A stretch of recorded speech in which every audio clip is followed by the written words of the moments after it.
Nación.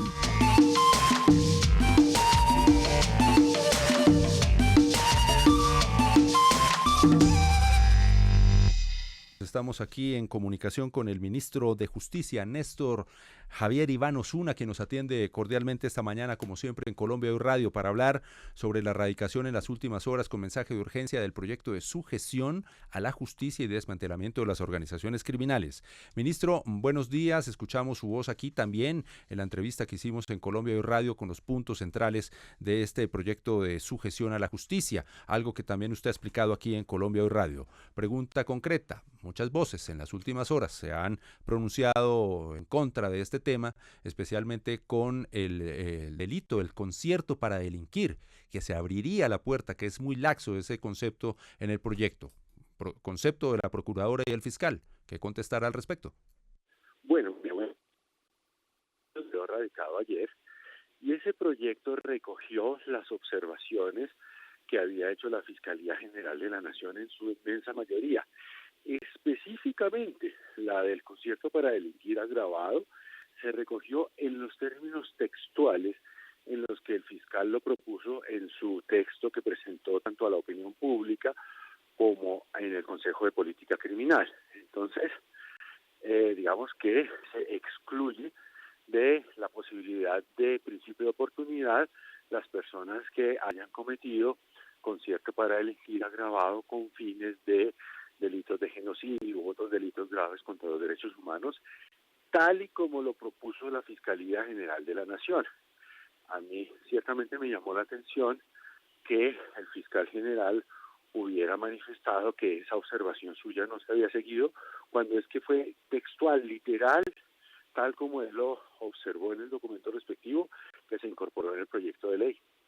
Uh-huh.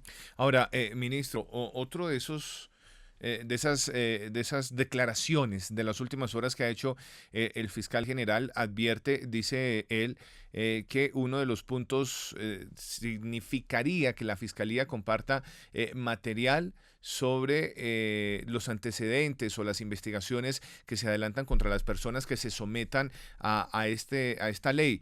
Sobre ese particular, ¿qué hay que decir? Pues mire, lo primero es que pasa lo mismo.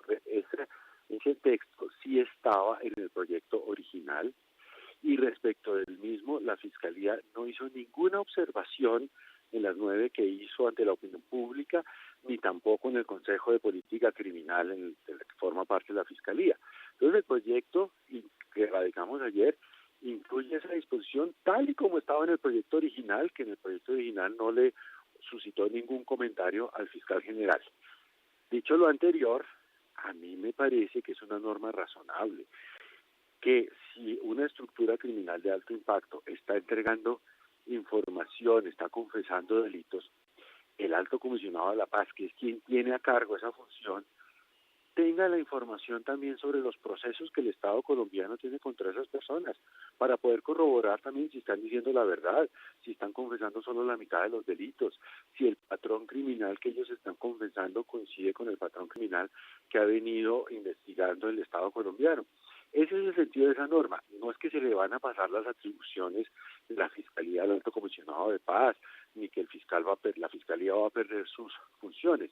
Es simplemente compartir una información para verificar la seriedad y el carácter completo de la información que estén entregando esas estructuras de alto impacto criminal que se estén sometiendo a la ley. Señor ministro de Justicia, información de primera mano, la verdad el tema de la extradición. Allí también hubo reparos de estos organismos judiciales o del Poder Judicial del Estado. ¿Qué decir al respecto de la extradición? ¿Cómo queda en ese proyecto que comienza el debate en el Congreso? No se toca. El proyecto de ley no menciona el régimen de la extradición porque la extradición sigue con las reglas vigentes en la actualidad, reglas que están en algunos tratados internacionales y también en nuestras normas penales y de procedimiento penal actual, y eso no se toca. Las extradiciones las resuelve en primer término el Poder Judicial y luego el presidente de la República otorga o niega caso por caso cada extradición con un amplio margen de discrecionalidad. Ese régimen que es el vigente, que es el que se ha utilizado en los últimos 30 o 40 años en el país, sigue vigente, no se toca. Uh-huh. Claridad. Ministro, otra pregunta sí clara, lo estamos haciendo de manera muy lúdica y clara. Pregunta clara, A la Pepa. respuesta clara del ministro Osuna. Esta es otra de esas. Hablemos de los tiempos. Una vez aprobado el proyecto y se convierta en ley, ¿cuánto tiempo tienen los integrantes de estos grupos al margen de la ley que cobija el proyecto para empezar a someterse a la misma? El término que está establecido en la ley no es para empezar, sino para terminar. Es decir, el proyecto de ley tiene de 2 años, a veces es duras para el juicio, 2 años, con la previsión de que el presidente, si ve que hay un proceso que va por buen camino, pero que se está terminando el tiempo, lo pueda aprobar por 1 año más, y ahí sí, punto final. Para aclaración, además, porque la comunicación al Ahí principio se perdió ahí un se pedacito perdió. justo en esa Es en esa decir, frase. hasta 2 años para llevar a cabo y concretar el proceso de negociación, digamos, o el proceso de sometimiento, más bien. Sí, hasta 2 años, y con la posibilidad, si hay un proceso que esté en curso muy importante y que no se haya alcanzado a concluir en los 2 años, la posibilidad de prórroga por 1 año más por parte del presidente de la República, y ahí sí, punto final. Otra claridad, señor ministro, como usted también nos confirmó aquí en Colombia Radio, cuando el Consejo de Política Criminal acogió esas observaciones y le dio luz verde para la erradicación de este proyecto, ahora sí con mensaje de urgencia para que salga cuanto antes en el trámite legislativo ante el Congreso de la República. El tema de si esta estructura o las estructuras criminales se acogen, se sujetan a la justicia, hacen el desmantelamiento, ¿qué va a pasar con los recursos captados ilegalmente que ellos tienen? ¿Cómo van a pasar al Estado? ¿Cómo queda ese punto de claridad? Porque se decía que se iba a quedar una parte con ellos. Sí, mire, como un estímulo para la entrega de bienes, y porque es un modelo de justicia premial que ya está establecido en nuestra legislación, la entrega completa de esos bienes pues ilícitamente adquiridos les va a dar la posibilidad de quedarse hasta con el 6% de su valor, con un tope de 10.000 salarios mínimos. Por supuesto que son cifras que para la enorme mayoría de los colombianos son fortunas absolutamente desconocidas y fantasiosas, pero creemos que es una cifra realista que les sirva a estas personas de estímulo para entregar sus bienes, y de todas maneras pues el Estado se va a quedar con el 94% de esos bienes, que les servirán para indemnizar a las víctimas, reparar a las víctimas, y para otras finalidades también de construcción de paz. Sí, justamente sobre eso. Sobre el tema Claro, víctimas. Lo de las profundizar víctimas, ahí. ¿cómo queda allí el tema de las víctimas? El reconocimiento a las víctimas. Y incorporamos en el proyecto de ley un capítulo completo sobre participación de las víctimas en los procesos, reparación tanto individual como colectiva, reparación económica, reparación institucional, reparación simbólica, en fin, todos los mecanismos que hoy en día forman la idea de reparación integral se le incorporaron al proyecto de ley. Ministro, sobre el sometimiento efectivo a la justicia, quienes desean acogerse a esta propuesta, es una ley que no se traduce en nada distinto a una propuesta que le hace el gobierno nacional a los integrantes de estos grupos al margen de la ley. ¿El sometimiento a la justicia es tiempo efectivo de cárcel? Sí, señor. Da 6 a 8 años, según lo determine el juez para cada caso, 6 a 8 años de cárcel efectiva, sin rebajas, en el sistema carcelario ordinario del país, en alguna de las 127 cárceles que tiene el IMPEC. Y después de esa temporada en la cárcel, 4 años más de libertad vigilada para actividades precisamente de reparación a las víctimas y de restauración del tejido social. Señor ministro, ¿cuál es la postura del gobierno? ¿Cómo se va a controlar si el cabecilla, si el líder de esta organización que se sujeta a la justicia, se desmantela en su actuar criminal, pues echa para atrás o no confiesa todo o no revela dónde tiene los recursos o los dineros, como ha ocurrido en otros procesos de desmantelamiento en Colombia? Pues mire, por una parte creemos tener en esta ocasión más acceso a información tecnificada, datos de inteligencia que nos permitirán corroborar, si la información es completa, si es suficiente o si nos están ocultando una parte de la información o de los bienes. Y que la estructura estructura criminal se desmantele completamente, también eso lo vigilaremos. Y si, digamos, no lográramos detectar la mentira, pero después de que se sometió a la justicia, resulta que traicionó lo que se pactó o descubrimos que ocultó un bien o una información, pues pierde los beneficios y entonces se reactiva la pena principal. Tal vez en eso merezca la pena explicar. Los jueces cuando produzcan su sentencia van a decir, bueno, a cada fulano le corresponde la pena de tanto, 35 años, 30, 28 años, y en virtud de que se sometieron a esta ley, se la sustituyo por una de 6 a 8 años, más 4 años, como le mencioné hace un momento, siempre y cuando cumplan con estas condiciones, dentro de las cuales está haber dicho toda la verdad y haber desmantelado la banda. Si se comprueba que eso no fue cierto, se reactiva la pena principal de muchos años. Es clarito, ¿no? Sí. Para que Supremamente claro. no tomen pelo. 2 más de víctimas. Zahira, Dani, perdón. Zahira.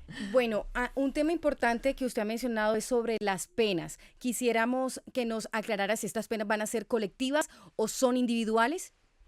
Las penas son individuales, o sea, las penas son para todos los miembros de la estructura armada, de la estructura criminal, sí. Para unos, pues estará más cerca de los 6 años los que tengan delitos menos graves, y para los que tengan más graves, pues más cerca de los 8. Para todos. Se prevé la posibilidad de principio de oportunidad, que es terminar el procedimiento penal, pero solamente para aquellos que tengan delitos muy menores, como utilización de insignias privativas de las Fuerzas Armadas, concierto para delinquir simple, en fin, para delitos menores dentro de esa estructura criminal, pero los mandos medios, las cabecillas, o bueno, no importa qué tipo de jerarquía tengan dentro de la estructura, pero si han cometido delitos, digamos, de homicidio, cualquier delito grave, pues van a tener esa posibilidad, que a mi modo de ver es suficientemente generosa, de cambiar la pena muy larga por estas penas pues relativamente más cortas, y con eso también creo que les estamos enviando un mensaje. Mire, el Estado colombiano les ofrece así la posibilidad de tener el final de sus vidas habiendo saldado las cuentas con la justicia, cerca de sus familias, sin la zozobra de que cualquier día el Estado los va a apresar, los va a perseguir, o de que otra banda criminal los va a acabar. Es decir, yo creo que es una oferta interesante para ellos. A veces yo lamento que el Estado colombiano tenga que hacer ese tipo de ofertas. Ojalá que no existieran esas estructuras criminales y no tuviéramos que hacer esas ofertas, sino que el imperio de la ley prevaleciera sin modificación alguna. Ya tenemos otros ejemplos, lo que fue Justicia y Paz, lo que fue la forma de sometimiento del cartel de Medellín hace unos 30 años, y esto se justifica precisamente por el anhelo de vivir en paz, de superar ese episodio tan doloroso, tan sangriento de nuestra vida política, de unas estructuras criminales que han alterado ciertamente la convivencia, y que todos sabemos, esas estructuras de economía ilegal son el combustible del conflicto armado. A eso es a lo que apunta ese proyecto de ley, a acabar con ese combustible y a que podamos vivir en paz. Ministro, quiero preguntarle y que no pasemos como de largo por el capítulo de víctimas, que sé que es un capítulo muy importante. Las víctimas, ¿cómo va a ser ese proceso de reparación? De repente las víctimas que nos están escuchando y que todavía no están censadas, ¿qué tienen que hacer las víctimas para que puedan ser reparadas? Se les abren todas las posibilidades de participar en los procesos judiciales, tanto para hacerse parte en esos procesos como después en la ejecución de las sentencias, para que puedan convenir con el Estado la forma de reparación que las dejaría realmente reparadas en la mayor medida de lo posible, ojalá de modo integral. Por supuesto que hay daños que no se pueden reparar integralmente, un homicidio pues no se podrá reparar integralmente, pero del mejor modo posible. Es decir, nos tomamos muy en serio ese reclamo y incluimos un capítulo completo sobre participación de las víctimas, modos de reparación, indemnización individual, indemnización colectiva, reparación simbólica, reparación en los territorios, reparación con enfoque de género, en fin, una forma muy robusta de proteger los derechos de las víctimas. Ministro, sí, una última, para dejarlo con su agenda y agradecerle por su tiempo además. Y el mensaje de urgencia que lleva esta iniciativa. Eso en términos prácticos para quienes lo están escuchando, ¿qué significa? Que entre otras cosas lo que busca es evitar en el camino la incertidumbre que genera el tiempo, ¿no? Sí, mire, el mensaje de urgencia no disminuye ni la calidad de la deliberación en el Congreso, ni tampoco la posibilidad de nadie de participar en esa deliberación. El mensaje de urgencia principalmente lo que mitiga es esos tiempos muertos que hay entre un debate y el otro, ¿no? Entre el primer debate y el segundo tienen que pasar 10 días, entre el segundo y el tercero tienen que pasar 15 días. Esos términos muertos se aligeran con el mensaje de urgencia, es la principal consecuencia del mensaje de urgencia y por eso es que el Gobierno Nacional lo ha presentado. Muy bien, señor ministro de Justicia, Néstor Iván Osuna, gracias, clarísimo. Un ABC. Se despejan bueno, muchas dudas e inquietudes. ¿Lo esperamos la otra semana aquí en Colombia y Radio para hablar más didácticamente? Buen día y felicidades. Gracias, ministro. Estaba afanado, nos iba a atender 2 minutos. Y nos lo fuimos 20. extendimos, o sea, le sacamos Gracias. todo el provecho. Sí. Pero sí, y confirma entonces, ojo, atención, que se acogieron todas las observaciones de la Fiscalía con respecto al principio de oportunidad frente al delito de concierto para delinquir agravado, que se utiliza en las investigaciones de masacres, de torturas, de homicidios, de los temas pesados en Colombia. Dice Y quedó excluido ese principio de oportunidad del genocidio y las sí. masacres. Eso es Dice clave. el ministro Osuna que en esos conceptos o esos reparos que en un principio entregaron entidades como la Fiscalía, que hacen parte del Poder Judicial, nunca se contempló un reparo alguno a el tema de compartir información sobre los procesos judiciales que se adelantan contra los cabecillas o los líderes de estas bandas criminales que eventualmente se someterían a la justicia a partir de lo que sería la ley aprobada en el Congreso de la República. Algo muy importante también es que las bandas que se sometan tienen hasta 2 años para adelantar todo el proceso de sometimiento. Eso significa entrega de recursos, entrega de rutas, entrega de armas, reparación a las víctimas y todo lo demás que haga parte de un sometimiento real, de un arrepentimiento real y de una entrega efectiva de todos los bienes conseguidos por cuenta de sus actividades delictivas. Hasta 2 años. Máximo 3 en casos excepcionales de sujeción. Y que sean, ¿cómo se dice?, autorizados por el presidente de la República. Las- Creo que queda el tema absolutamente claro. No, claro, y que se acogieron esos principios, como lo dijo aquí el ministro en Colombia y Radio, el Consejo de Política Criminal, y con ese aval, con todas las observaciones de Procuraduría, sí, de Fiscalía, pues se presentó el proyecto. Pues, y le llama la atención, dijo el ministro, que unos temas que no habían dicho nada, entonces ahora sí. Básicamente, sí. Dicho de manera coloquial, eso fue lo que pasó. Pero lo clave, genocidios, torturas, masacres, quedan excluidos de este principio de oportunidad. Colombia Hoy Radio.